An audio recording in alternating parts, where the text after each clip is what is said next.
मैं और मेरे पिताजी अपनी बड़ी बहन के ससुराल में से विदाई कराने जीप से गए थे। लगन का समय था, इसलिए कोई गाड़ी नहीं मिल पा रही थी।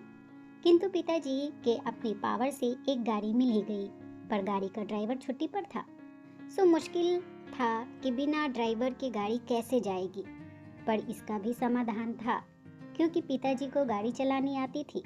मैं और पिताजी गाड़ी वाले के यहाँ गए और वहाँ से पिताजी के साथ हम लोग बहन के ससुराल पहुँचे।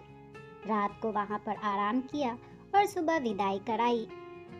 हमारे यहाँ पर रिवाज है कि जब पहली बार कोई दुल्हन विदा होकर अपने मायके जाती है तो उसे फल फूल मिठाई वगैरह उपहार स्वरूप दिया जाता है।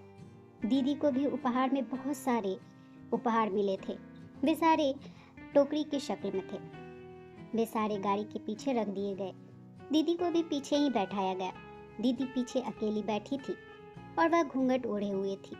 किसी भी तरह से अपने आप को उसने संभाला हुआ था। तब तक टोकरी उसके शरीर पर गिरने लगा, क्योंकि वह इधर उधर फैला कर रखा हुआ था। वह टोकरी को संभालना चाह रही थी, पर संभाल नहीं पा रही थी। ससुराल होने की वजह से कुछ बोल भी नहीं पाई। तभी साइड मिरर में पिताजी ने गाड़ी की हालत देखी। उन्होंने मुझे पीछे जाने का इशारा किया। यह सब इशारा करने में उन्हें 3 से 4 मिनट लग गए और इसी पल गाड़ी का बैलेंस गड़बड़ा गया और गाड़ी की स्टीयरिंग दाएं की ओर मुड़ गई।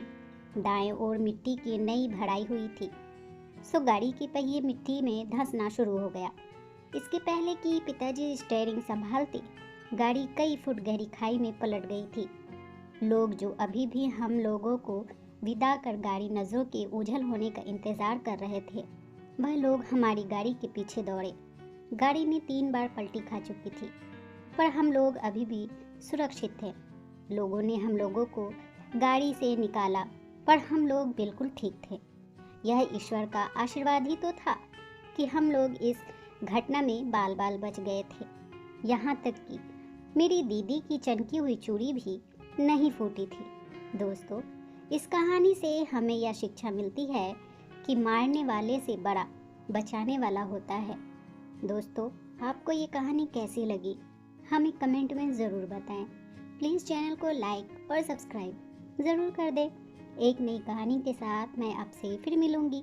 इस कहानी को सुनने के लिए आपका बहुत बहुत धन्यवाद।